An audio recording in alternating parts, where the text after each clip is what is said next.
오늘 이 예레미야서 본문의 시대 상황은 아주 복잡한 상황입니다. 유다의 마지막 왕의 이름은 시드기야입니다. 시드기야가 최강대국인 바벨론의 속국으로서 바벨론과 동맹을 맺고 또 조공도 열심히 바치고 그러고 있었는데, 애굽을 중심으로 새롭게 뭉치는 반바벨론 동맹에 거기에 들어가게 됩니다. 이렇게 유다가 친바벨론 동맹에서 반바벨론 동맹으로 넘어가니 최고 강대국인 바벨론이 가만히 있겠습니까? 이제 바벨론이 쳐들어옵니다. 느부갓네살 왕이 쳐들어와서 바벨론 군대가 이 예루살렘 성을 무너뜨리고 다 불태우고 성전과 왕궁을 파괴합니다. 시드기야 왕은 도망을 쳤지만 멀리 가지 못해서 곧바로 붙잡힙니다. 바벨론 왕 앞에 끌려가가지고는 자기의 아들들, 왕자들이 다 죽는 모습을 그곳에서 자기 눈으로 아들들이 죽는 모습을 보고, 그리고 눈까지 뽑혀서 두 눈이 뽑히고 바벨론으로 포로로 끌려갑니다. 아주 비참한 거죠. 유다의 지도자들 되는 계층들, 엘리트 계층들 다 함께 포로가 되어서 바벨론으로 끌려가고, 이제 예루살렘 성에는 나이 든 사람들, 가난한 사람들, 무식한 사람들, 종들, 천한 사람들, 이런 사람들만 남게 되었습니다. 그리고 이제 유다 땅과 이 예루살렘 성은 그다리아라고 하는 총독을 세워서 통치를 시켰습니다. 당시 그러면 이 유다가 망할 때, 예루살렘 성이 멸망할 때 예레미야는 어디 있었는가? 감옥 속에 있었어요. 예레미야가 이 날카로운 예언을 하니까 시드기야 왕이 듣기 싫다고 감옥에 가두어 버렸습니다. 그러나 시드기야 왕도 죽고 바벨론이 다시 쳐들어오고, 이 바벨론에 의해서 그다리아 총독은 이 예레미야를 석방을 시킵니다. 감옥 밖에 나와서 예레미야에게 묻습니다. 이 왕들과 또 귀족들과 이런 사람들이 다 바벨론의 포로로 잡혀가는데 너도 바벨론으로 가서 살래? 아니면 유다에 남을래? 예레미야는 남겠다. 그래서 예레미야는 이제 이 총독 그다리아와 함께 미스바라는 도시에서 머물러 있었습니다. 그런데 또 사건이 터집니다. 이 그다리아 총독은 바벨론이 세워놓은 총독이니까 바벨론에 충성을 다해서 잘 다스리고 있었습니다. 그런데 옆에 있는 나라 암몬 왕의 사주를 받은 이스마엘이라는 사람이 일어나서 이 그다리아 총독을 암살을 하고, 이 그다리아 총독을 도와주는 바벨론 사람과 유다 사람들을, 고위층을 다 학살을 해버렸어요. 그리고 이 이스마엘은 이제 예레미야와 남아있는 유다의 여러 지도자들을 포로로 삼아서 암몬으로 도피하려고 했습니다. 이때 또 요하난이라는 사람이 등장을 합니다. 역사의 격변기죠. 이 요하난이 등장을 해서 이스마엘을 암몬으로 가지 못하게 이 이스마엘을 잡아서 죽였어요. 그리고 포로로 잡혀가는 사람들을 다시 예루살렘으로, 유다로 돌아와서 살게 했습니다. 예레미야도 암몬으로 붙잡혀 가려고 하다가 다시 돌아와서 살게 되었습니다. 오늘 본문은 그 이후의 이야기입니다. 자, 보세요. 이제 바벨론 총독 그다리아가 살해를 당하고, 또 이스마엘이 정권을 장악했다가 그도 죽고, 이제 요하난이 지도자가 됐는데 바벨론에 있는 바벨론 왕이 가만히 있을 리가 없습니다. 자기 총독을 죽였으니 이제 곧바로 보복으로 쳐들어올 겁니다. 그래서 이제 이 상황 속에서 어떻게 해야 되느냐, 요하난이 이 예레미야에게 질문을 던지는 거예요. 함께 읽어볼까요? 6절의 말씀입니다. 시작. 우리가 당신을 우리 하나님 여호와께 보내면 그의 목소리가 우리에게 좋든지 좋지 않든지를 막론하고 수용하려 함이라. 우리가 우리 하나님 여호와의 목소리를 순종하면 우리에게 복이 있으리이다 하니라. 예, 대단한 고백을 합니다. 여호와의 이 뜻을 물어라. 그러면 우리는 무조건 따르겠다. 왜냐하면 여호와의 목소리를 순종하면 우리에게 복이 있으리라. 아니, 이거 웬 갑자기 뜬금없는 이런 고백을 해요? 대단한 고백을 지금 이스라엘 백성들이 하고 있는 거예요. 너무 두려워서. 바벨론이 쳐들어오면 어떻게 할지 도통 대책이 보이질 않아서 예레미야에게 빨리 하나님의 뜻을 물어라 이렇게 물어보는 거예요. 이제 예레미야는 열흘 동안을 기도하면서 하나님의 뜻을 받습니다.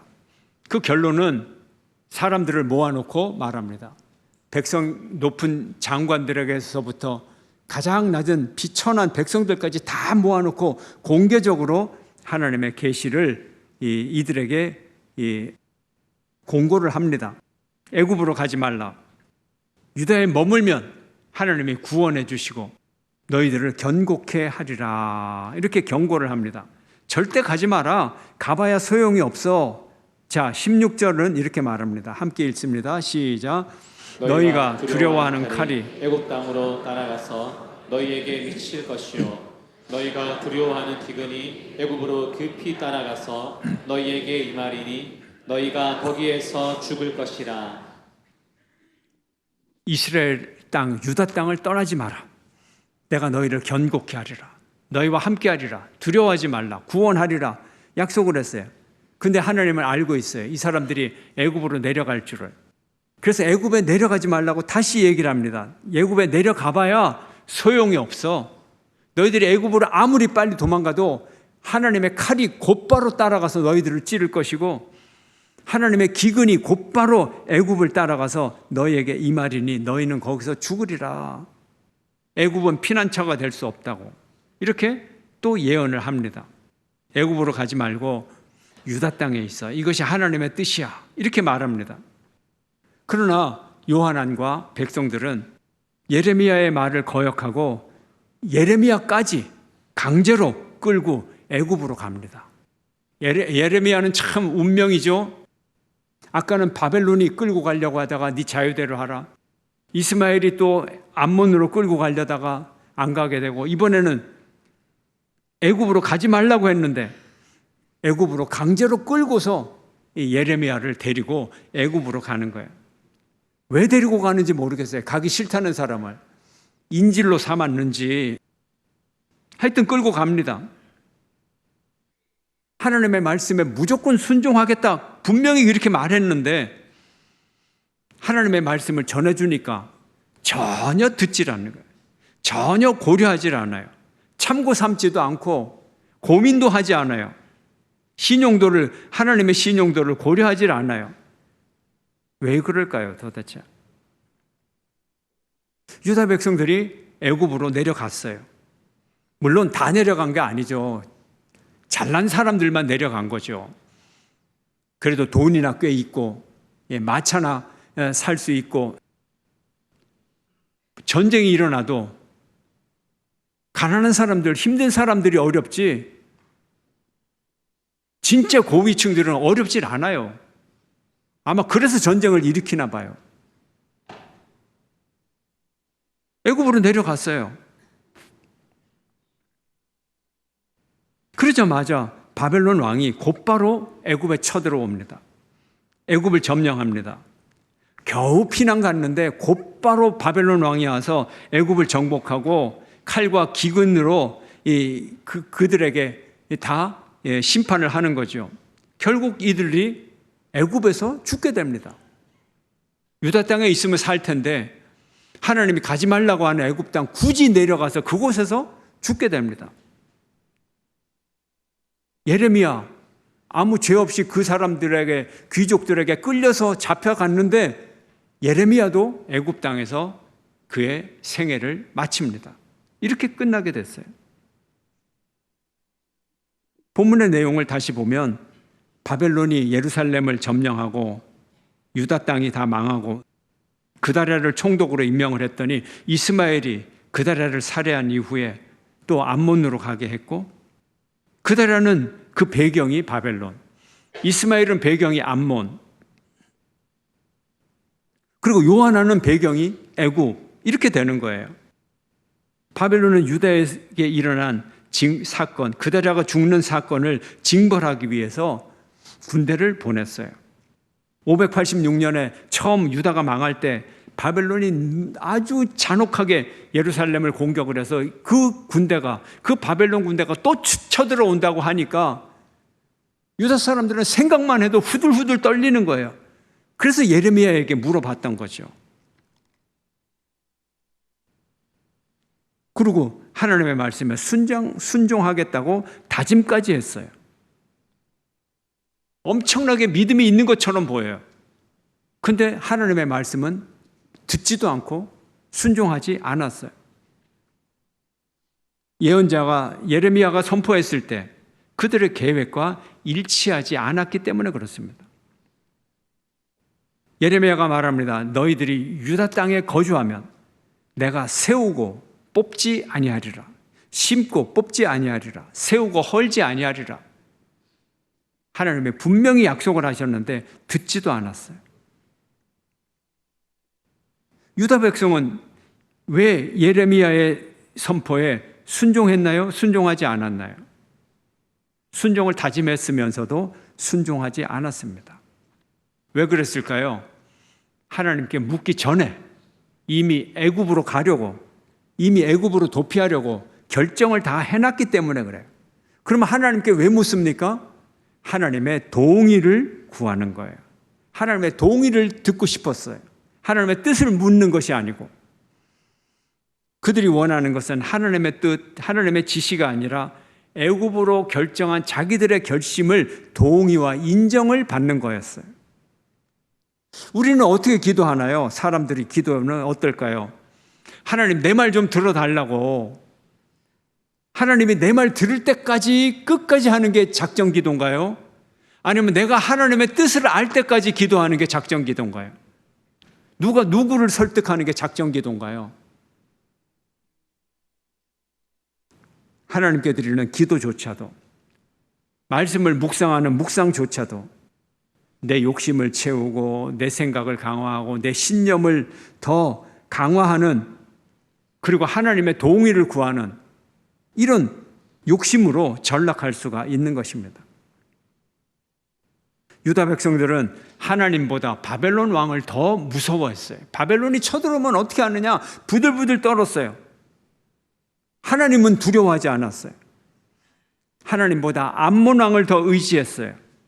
하나님보다 애굽을 더 의지했어요. 무슨 판단을 해도 하나님은 저기 뒷전이에요. 눈에 보이는 힘센 나라 바벨론, 애굽, 그리고 별로 힘이 세지 않지만 조금 더 힘센 암몬, 뭐 이런 나라들까지 의지하게 되는 거예요. 예레미야 시대의 복잡한 정세에 이스라엘 백성들은 고난을 당했지만 이들의 선택에 하나님이 없었다는 점이에요. 예레미야가 전한 하나님의 뜻을 이스라엘 백성들과 지도자들은 전혀 고려하지 않았어요. 모든 백성 다 모아놓고, 장관에서부터 종들까지 다 모아놓고 하나님의 뜻을 선포했는데 아무도 따라오지 않았다는 거예요. 이유가 뭘까요? 순종하겠다고 해놓고 이유가 뭘까요?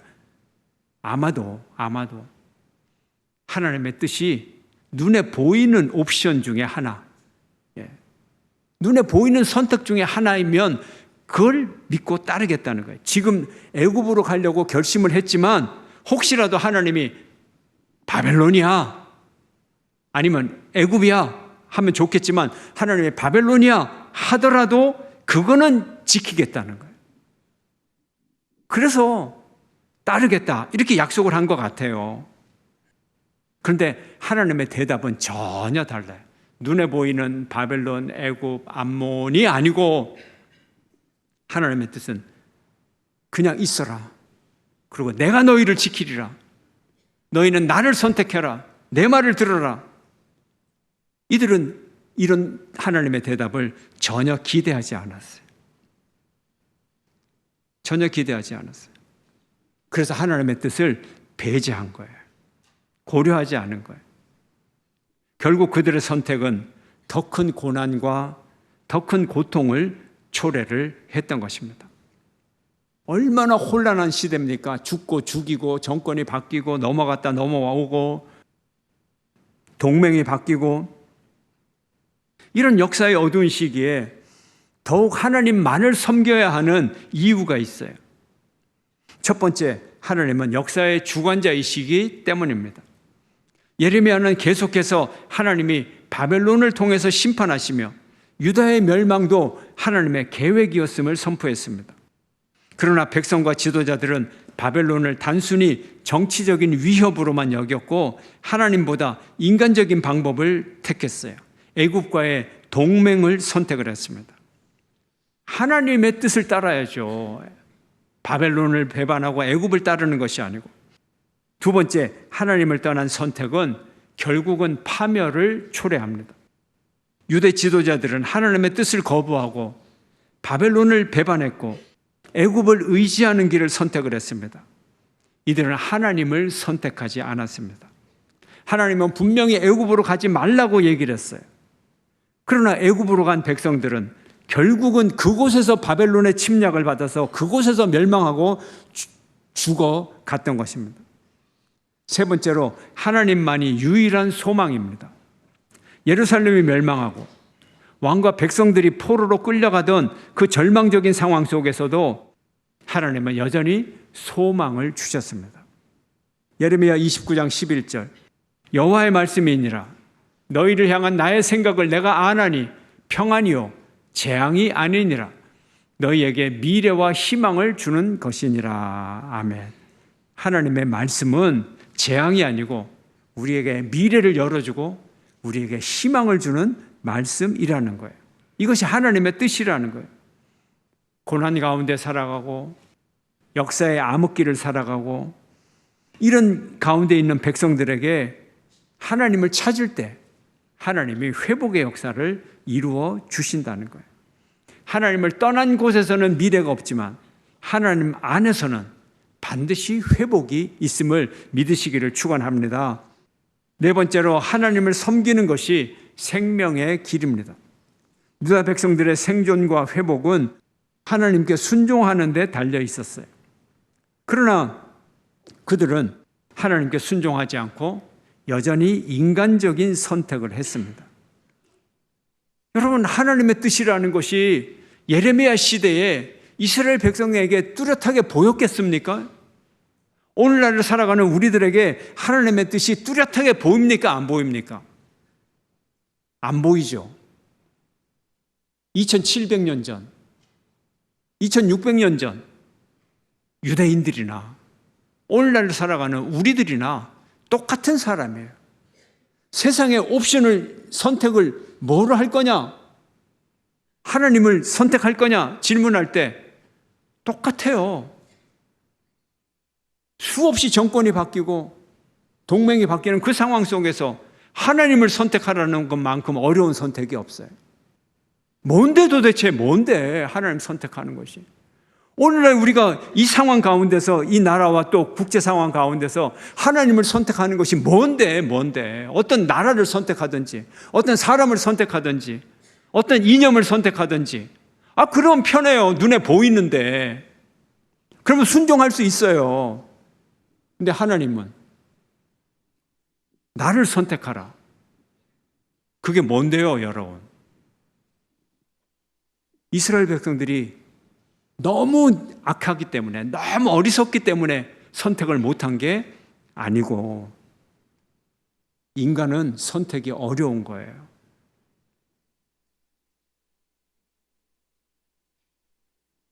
하나님을 섬기는 것이 생명의 길입니다.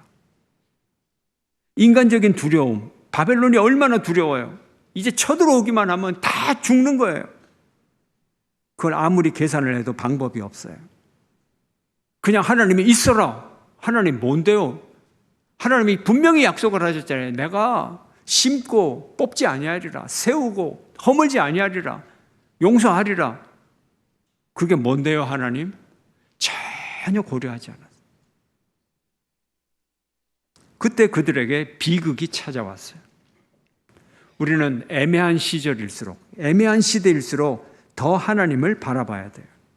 하나님이 역사의 주관자이시기 때문에, 하나님을 떠난 선택은 반드시 파멸로 이어지기 때문에, 하나님 안에만 회복과 소망이 있기 때문에, 하나님의 뜻에 순종하는 것이 결국 생명의 길이기 때문에 우리는 어려울수록 하나님을 더 신뢰하고 하나님의 말씀을 기준 삼아야 하는 이유는 이것이 참된 길이기 때문에 그렇습니다. 눈에 보이는 선택이 아니고 눈에 안 보이는 하나님을 선택하는 것이 무엇인가? 하나님의 말씀은 세상적 경계선을 넘어서 우리를 초월적 가치로 우리를 인도합니다. 하나님이 세상 가치의 경계선을 넘어가는 초월적 가치인데, 그렇다고 해서 하나님은 제3의 선택은 아닙니다. 이제는 좀 달라져야 되겠습니다. 우리의 마음 중심에 하나님을 모시고 이 모든 일 가운데 하나님을 먼저 생각하겠습니다. 하나님의 뜻을 먼저 물어보겠습니다. 내 생각보다, 내 판단보다 이 모든 것을 유보하고 정말 하나님의 뜻을 물어보겠습니다. 내게 하나님은 1등입니다. 아니요, 내게 하나님은 1등이 아니고 영순입니다. 이 세상과 비교해서, 사람과 비교해서 1등, 비교적 1등이 아니라 절대적 선택입니다. 성도 여러분, 위의 것을 찾으시기를 바랍니다. 내 계획보다 하나님의 뜻이 우선인가? 내 생각보다 하나님의 생각이 우선인가? 내 자존심보다 하나님의 권위가 우선인가? 내 공격성, 내 증오, 이것보다 하나님의 자비가 우선인가? 내 마음속의 미움보다 하나님의 긍휼이 우선인가? 시편은 말합니다. 너희는 여호와의 선하심을 맛보아 알지어다. 그에게 피하는 자는 복이 있도다. 여호와의 선하심을 맛보아 알지어다. 하나님의 선하심을 경험하고 경험할 때마다 하나님은 선하신 분이야.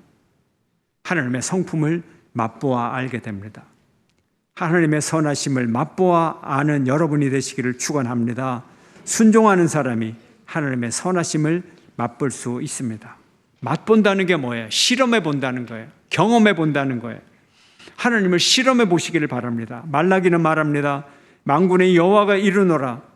너희의 온전한 11조를 창고에 들여 나의 집에 양식이 있게 하고 그것으로 나를 시험하여 내가 하늘 문을 열고 너희에게 복을 쌓을 곳이 없도록 붙지 아니하나 하나 보라. 시험하여 보라. 하나님의 말씀입니다. 하나님을 시험해 보십시오. 여러분의 판단 가운데 하나님의 나라가 우리에게 가장 먼저 임하기를 기도하고 그렇게 살아보십시오. 하나님의 선하심을 시험해 보십시오. 맛보아 아시는 여러분 되시기를 축원합니다. 바벨론, 애굽 집착하지 마시고 내 고집, 내 판단에 집착하지 마시고 예수님은 겟세마네 동산에서 기도하시고 십자가에 달려 자기 목숨을 버리기까지 순종을 했습니다. 하나님께 묻고 당신의 뜻을 순종하여 살아가는 저와 여러분이 되시기를 주의 이름으로 축원합니다. 기도하겠습니다.